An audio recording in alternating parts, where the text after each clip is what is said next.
goes into existence. So we got a little more time. If we don't get it all in the next day or two, we've got a little time to work at it. If you look at all the forms that have changed, they added 3 forms to forms that we've never had before. Everything else is the same form, but they've reworded the commission parts of it. So I got a call this morning from Liz. She's in Oklahoma, and she said, okay, I'm gonna go list a house. What do I take with me? What forms am I taking? I said, well, you're gonna take that listing agreement. You're gonna take your seller's disclosure, your IBS. There is a new form that's in this, and it is called the addendum regarding broker's fees. And what this form does, it breaks out how you are being paid. Most of the forms that we have, like the listing agreement, for instance, it's only verifying what the seller and we have agreed to as far as our compensation. The buyer agreement does exactly the same thing. We're kind of listing a buyer, if you want to put it that way, but it's doing the same thing. So it's going, okay, if I'm going to work with you, you're working with me, this is how we're getting paid. And so those documents are only being signed by the realtor and the homeowner, or the realtor and the buyer. This particular form has everybody sign it. So this has buyer, seller, both realtors, everybody's on the same page. This form is supposed to be, every time we're doing a transaction, this is kind of the form, because it is the form that is going to actually go to the title company and tell the title company how you're getting paid. What's the number of that form, Johnny? That is 2406. And that's the addendum for broker fees? Addendum regarding broker's fees. What was it, 2406? 2406.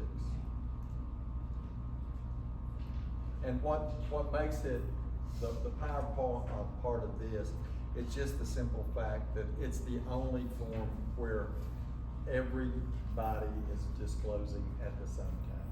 So you've got buyers, sellers, both realtors' names on there. So it's just, and it's gonna be something, it's pretty straightforward.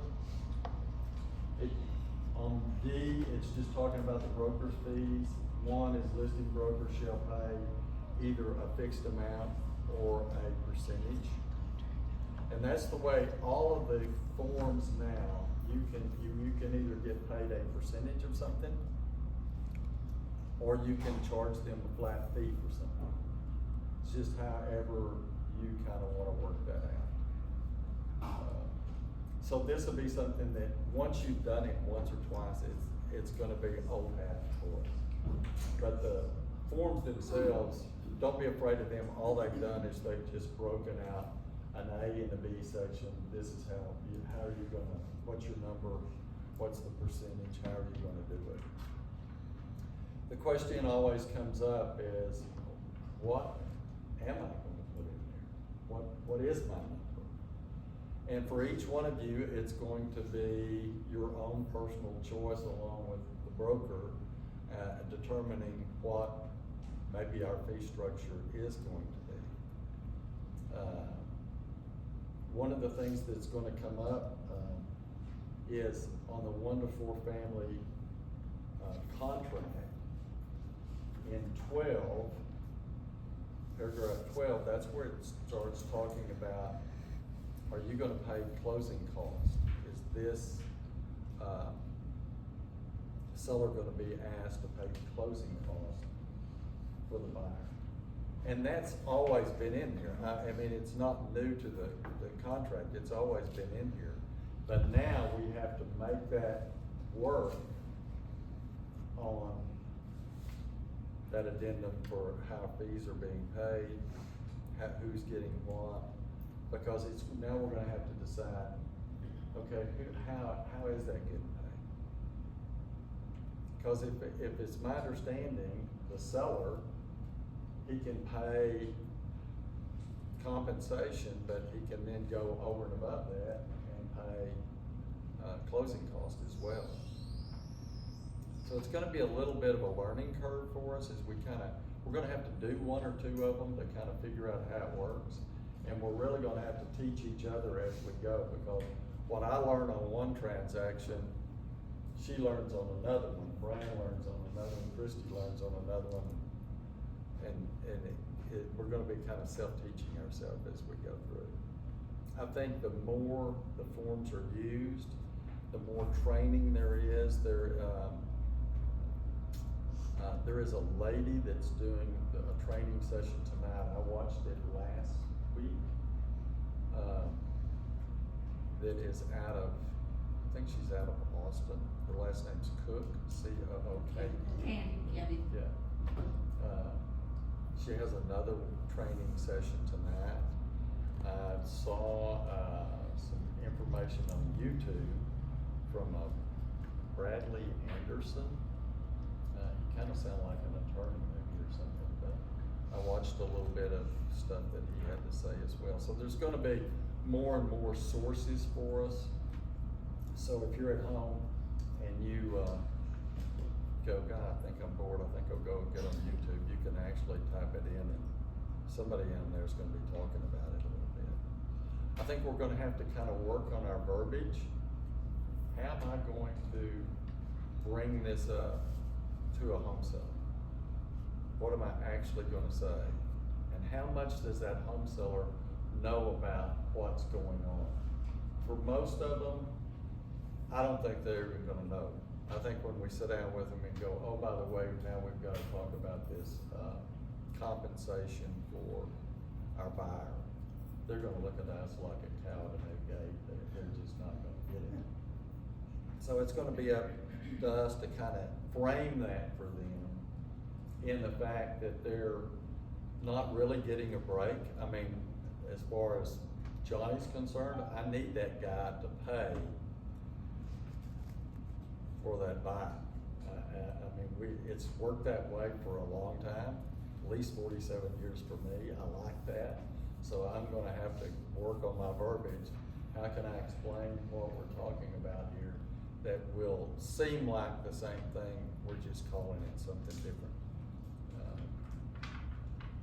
We did hear the other day that Houston has been a little ahead of us. And we did hear the other day that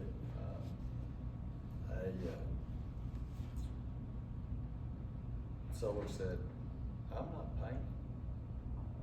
I'm just not gonna, I'm not gonna pay a buyer's broker.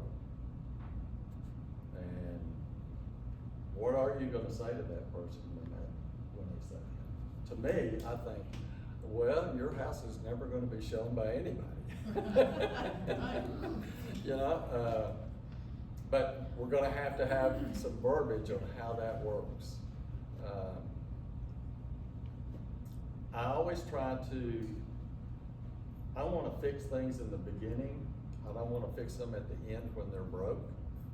So for me personally, when I sit down and I'm starting to talk to somebody about listing their house, I'm gonna bring that up.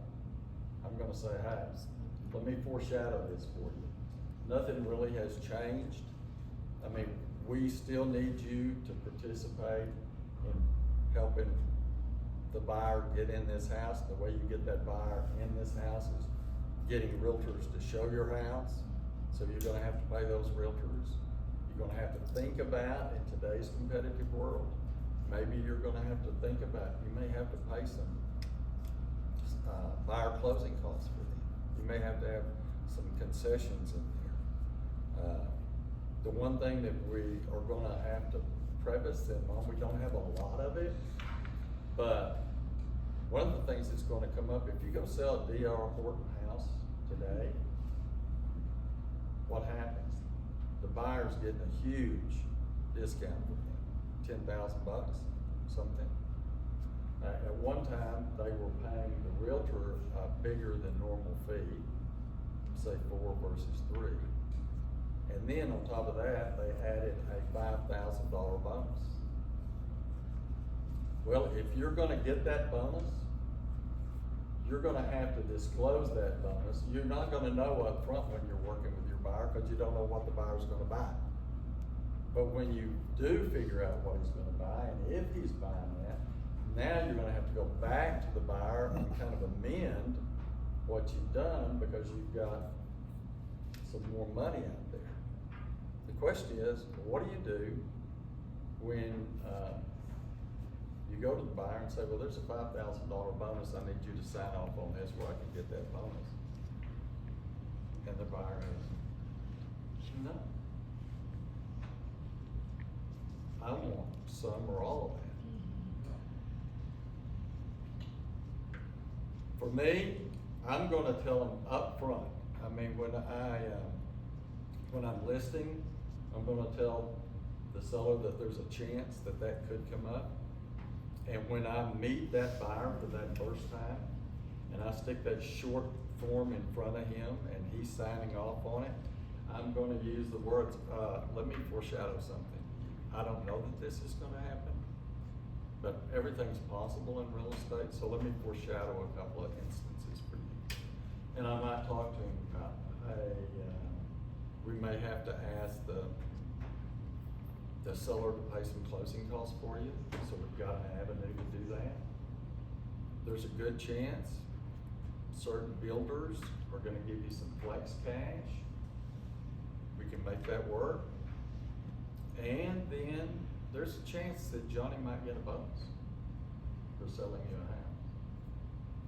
Would you have any trouble signing off on that? I wanna know right now if I'm gonna have to fight the battle.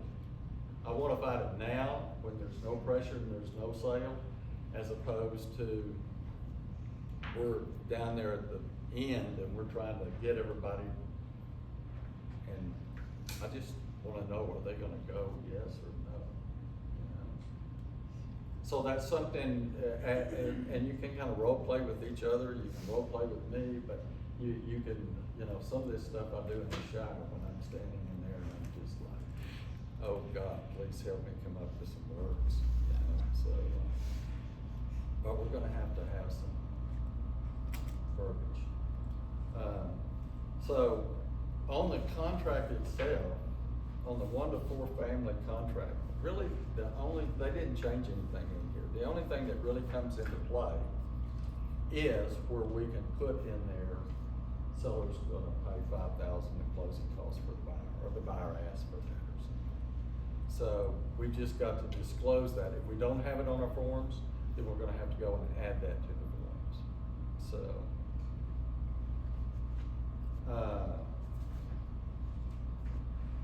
the short form. This is the form that we're gonna use, and it's form 1507. This is the form that you're going to use the first time you meet your buyer. And you know, we're not supposed to show him or her without having this signed.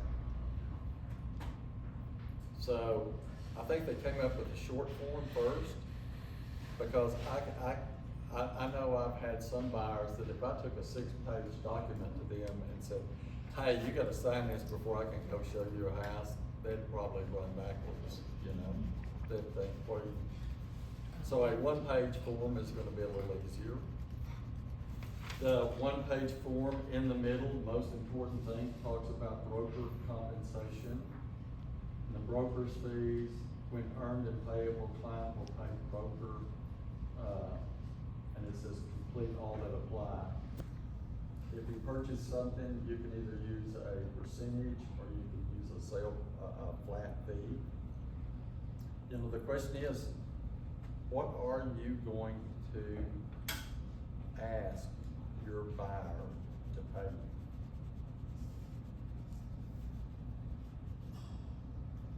We're gonna have to talk to the brokers, as Brian was talking. We're gonna be on the phone before we can hardly show a house. We're gonna have to be on the phone with a broker going, or a listing agent going, what do you think? I have a question about that. So it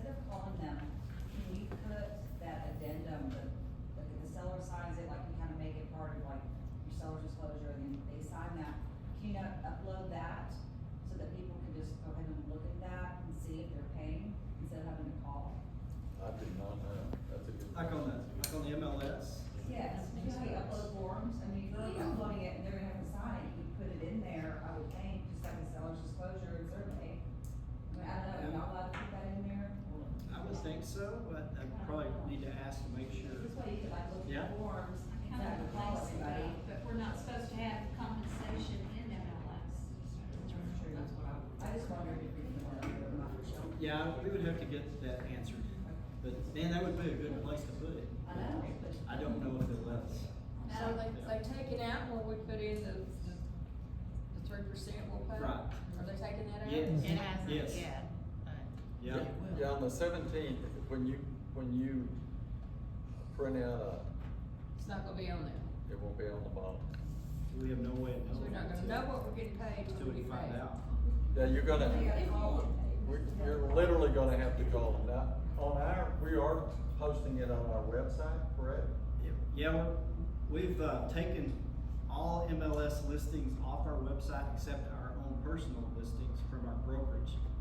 And somehow we're gonna figure out how to put, if our seller will pay compensation, so that will be an avenue they can look on websites. If there could be like a spreadsheet Yes, something we available where can. you can click on it. Uh-huh. I think a lot of the brokers will end up doing that. Mhm. Just an Personally. easier way other than calling, you know. Like I said, it's gonna be a learning curve, and but. Well, it's just like this morning, I mean, you're hearing great ideas. I mean, it's just we're gonna have to work with it a little bit. And we have great minds in this room. I mean, we have great realtors in this room. We have people that produce millions and millions and millions of dollars of sales. So, little bump in the road on changing a couple of forms is no hill for these climbers. You know, we can handle that. And I think we're gonna really benefit from each other's, working with it. And somebody's gonna come up with a really good idea.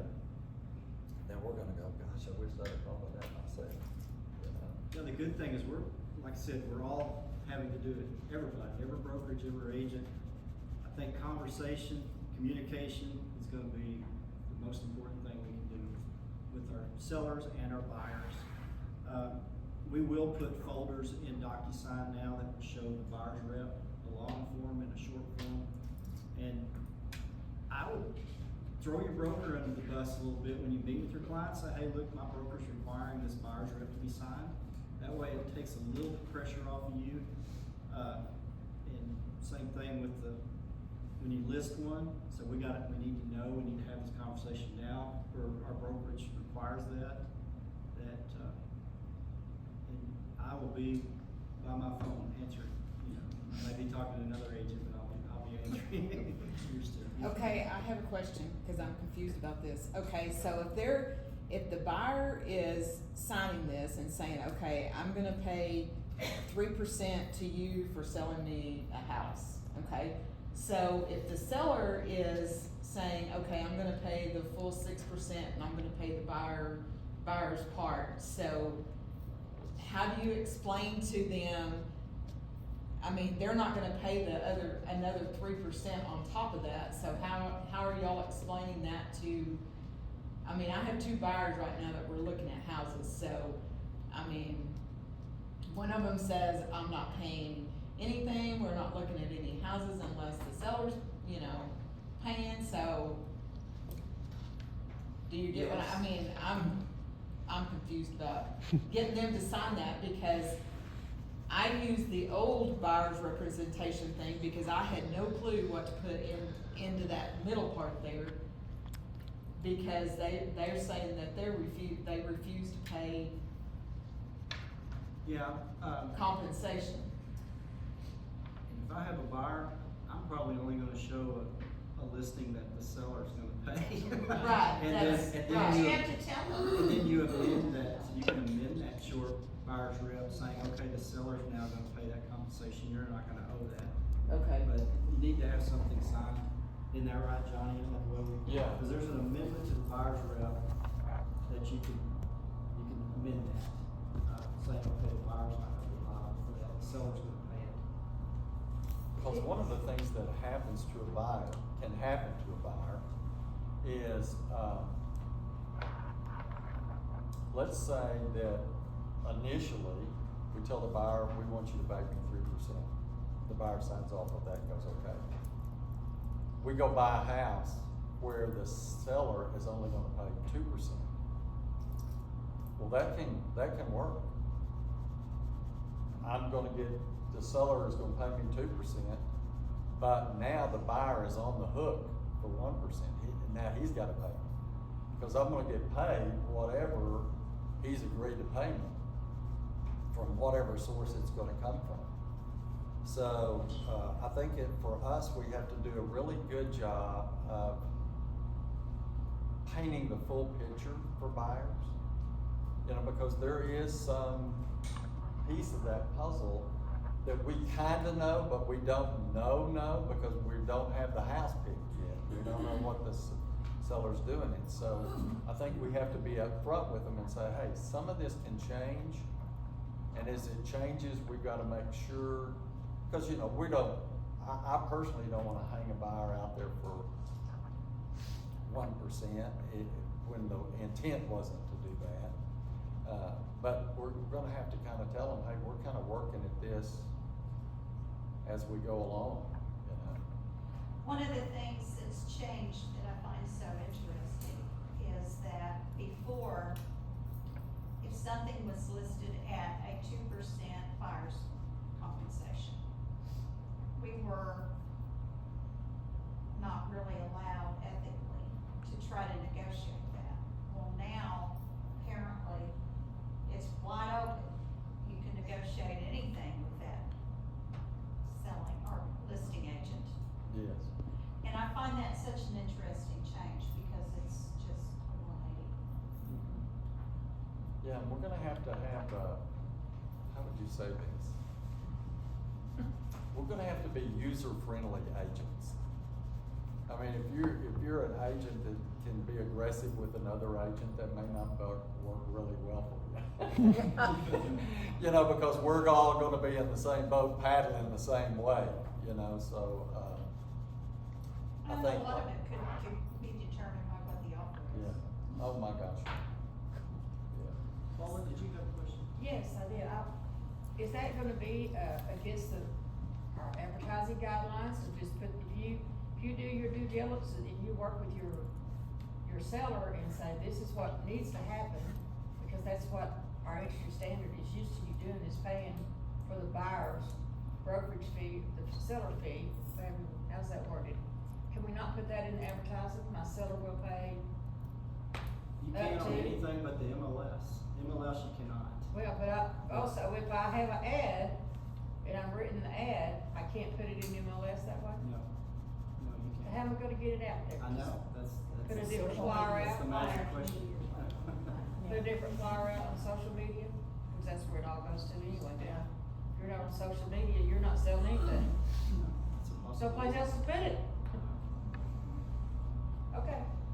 And then, too, we touched a little bit about, I'm pro the agents making as much money as you can. I'm all about that. I mean, everybody's working hard and you deserve every penny. So, whatever you negotiate is. Don't great. negotiate yourself out. I'm all for it. If you can get a buyer's agent to sign at 4%, let's do it.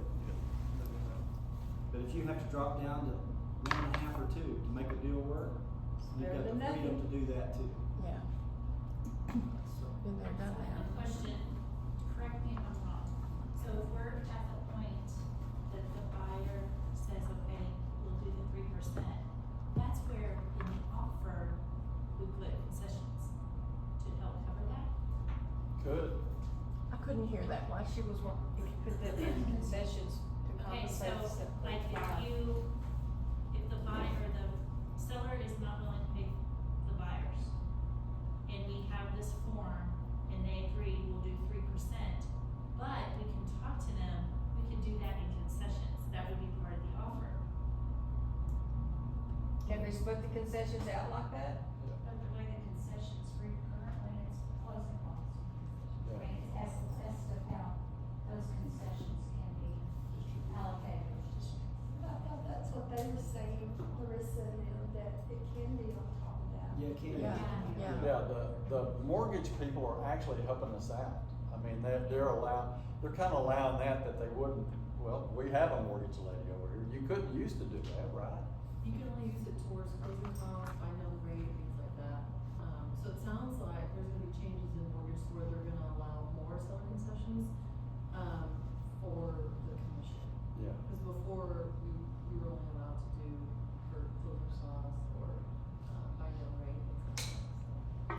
That's what I had been told by, that there was, concession is kind of a umbrella word in some regards, and part of that now that you can kind of funnel that money to get the buyer's agent paid, it kind of runs by the lender in that concession part of it.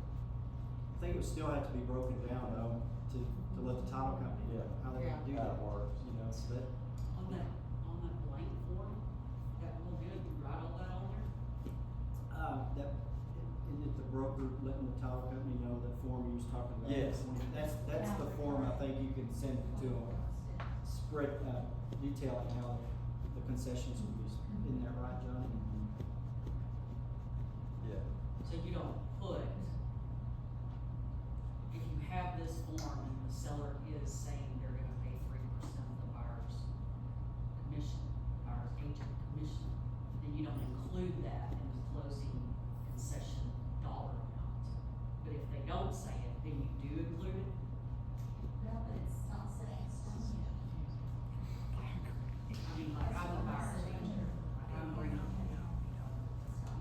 hasn't been set in stone yet, I don't think so, I'm not on Yeah. Yeah, actually, the changes that's the are first I've happening heard on of the it. lending side, I think just as fast as us too, on this side, so. I think, connecting with your loan officer, I think is gonna be the one you guys trust and use, is gonna be really important. They'll have the updated stuff, so they're going through compliance changes just like we are too, so. That would be my best advice, get with your lender and have them update you on those changes too. Yeah, most of us have a go-to mortgage person, we have a go-to, title person, you know, we have somebody that we kind of lean on when we need to lean on somebody. So that's probably what I do. I know I would be picking up the phone, calling my friend and going, how does this concession work? How do I make this, how do I put this on a contract where it works where the lender can get that money back over to the buyer? I think the title company will help you too, you know, with their attorneys and their breakdowns, and, I really think we're just gonna have to do a couple of them to get the system down. How do you see them working, Brian?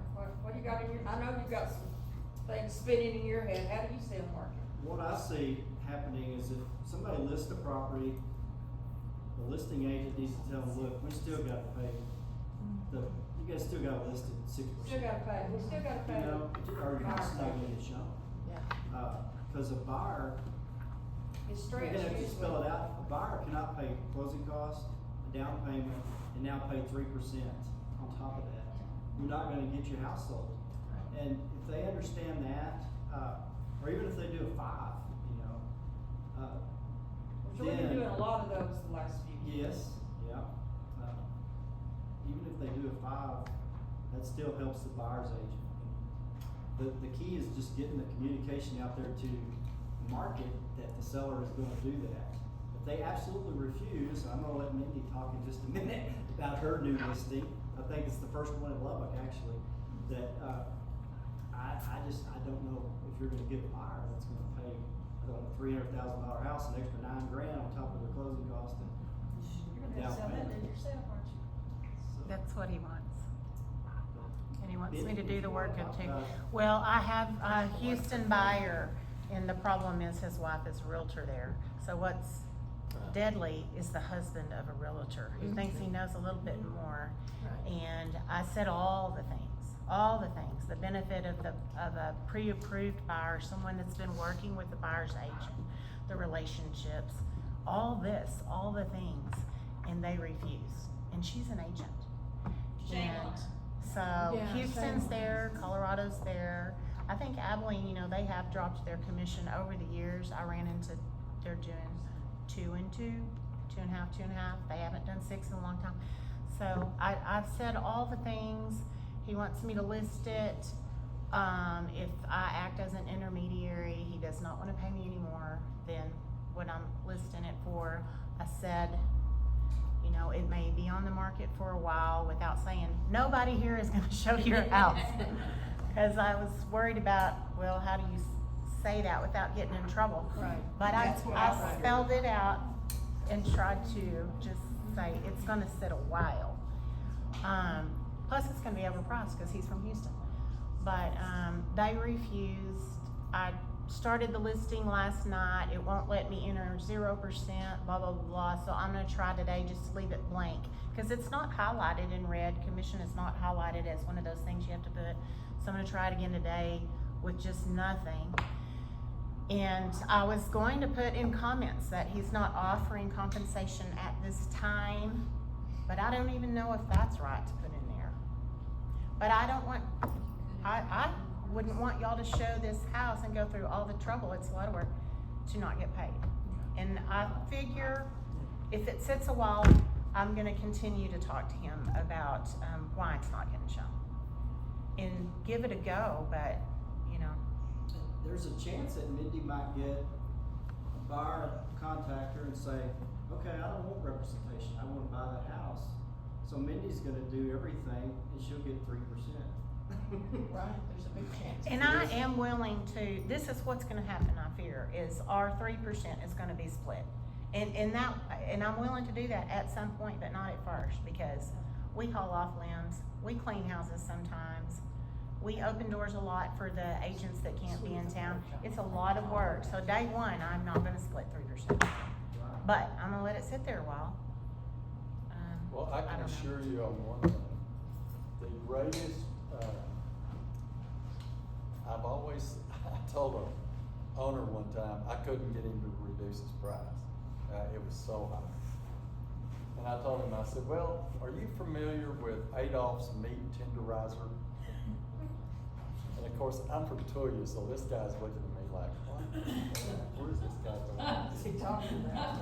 And, I said, you know, the Lubbock real estate market is kinda like that. You know, if you don't make it kinda taste good,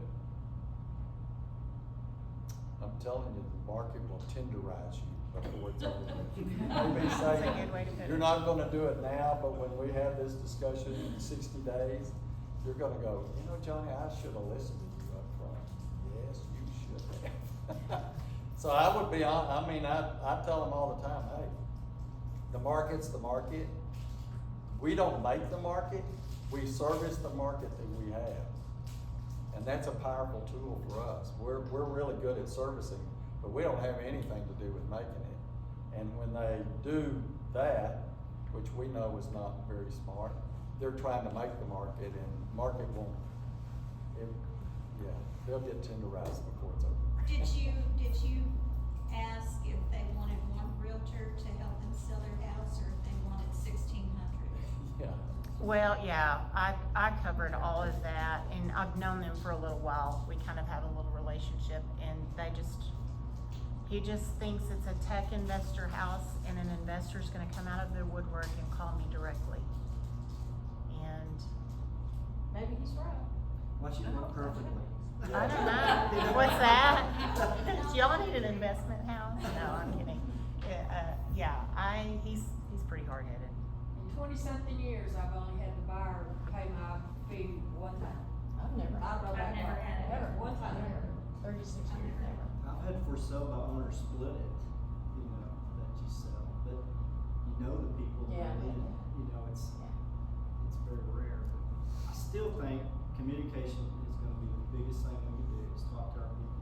We have to educate the public, because they don't know. Yeah. They don't have a clue what's going on. Because they're not interested in, if they hasn't touched their pocketbook, they're not interested in it. Right. So if we have current listings, do we need them to re-sign a new listing There's an agreement? I had to amend it. Okay. Yeah, by the 17th, yeah. So we get the short form, we do the short form the first time we show, but do we still use the long form as well? I saw one webinar that said, the short form is like you're dating, and the long form is if you decide to get married. So if you can, like, if you're just gonna show them a few houses or let them in, the short form is the easiest. The short form of the IBS. The short form of the buyer's rep, and then the IBS as well. And we don't have to show the short form to the sellers. No, No.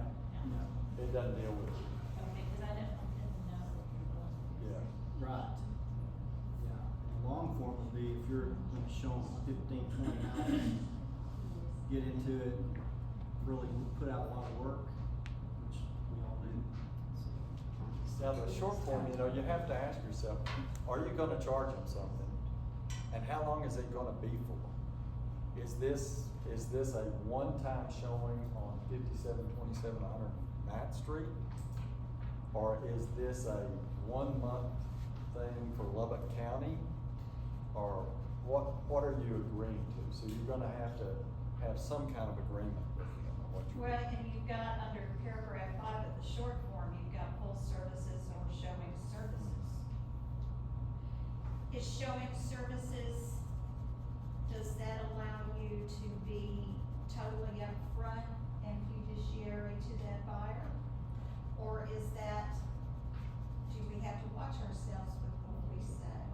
yeah, and I mean, if they sign a IABS as well, you just have that conversation with them, like, okay, what would you like from me to do? You just want me to show you this house, or would you like to hire me to be your agent? I'd love to work for you. What if they say, well, just right now, I'd rather just have you as a showing service? You know. What's your responsibility? Who's your? You really don't have. Yeah, you don't You have don't one have other than one. just showing, being their You're just a customer. door opener. They're not a, That's what they they're want not us a to client, get they're a to. customer. So if they say, what do you think is this roof pass inspection? I really don't know. I guess you just have to be kind of mute. Well, I say that now, I say, well, it depends on what the roofer or qualified technician says, you know. It's not all you can do, yeah. And tour, Sure, guys. yeah. Yeah. But if it's your listing, you still represent that seller first. Well, I'm sure we've all had that experience where it's hard sometimes to even get them to sign an IBS. Oh, yeah. So what happens with open houses? Yeah. I just can't hardly require somebody to sign something because of, you know, That's always. just let them tour it, and then if they wanna go from there, then you can sense if they're interested. But no, then, I'm personally not gonna charge somebody a fee to go meet them in a house, you know, tour a house. But you have to get them to sign this. You do, I put zero in there, as far as fees. So, what's your check? I'm very seldom. Never use it. Yeah, it's just something you're gonna have to kind of sit down, read through it a little bit, make yourself some notes, like, cause I'm kind of ending up here, but really where you can help us a lot is if you have something on your mind that you're like, God, I wish he'd have said that, or I wish I knew the answer to that. Jot that down. So, I'm like Henry Ford, I don't have to know anything. But if I know the people that know everything, that's a good thing. So I'll go dig it out if we can find somebody that can answer the question. You know, so if you have questions, That's the good thing too, you can use August 17th as here on, we have to have this signed, you know. So had to have this on file. Brian Cooper's going back in the fall, that we went to the class in spring, and he's explains things so well, will answer your questions. I mean, he's taught for over 30 years, he has a brokerage, he makes all his people for years sign buyer's rep, he just explains it so well. If you ever had one of his classes, he's really good, but he's coming back in the fall. Okay. That's That's a gonna be good great. to go. He also said in that class that open house was neutral, that we do not have to get stuff signed for any agency. I was wondering about that, me too. Say that again. Open house is neutral, you don't have to get a buyer that comes through looking to sign anything.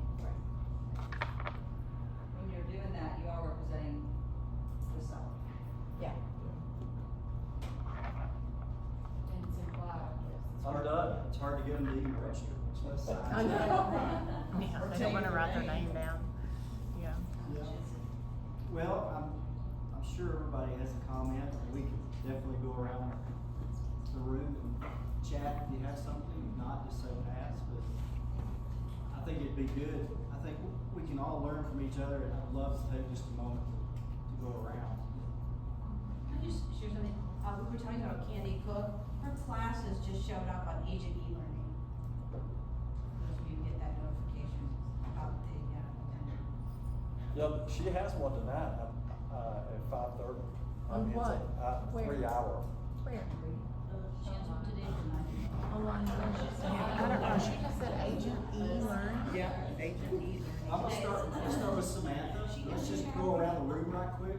And if we've got a couple of new agents here, say your name too, so we can all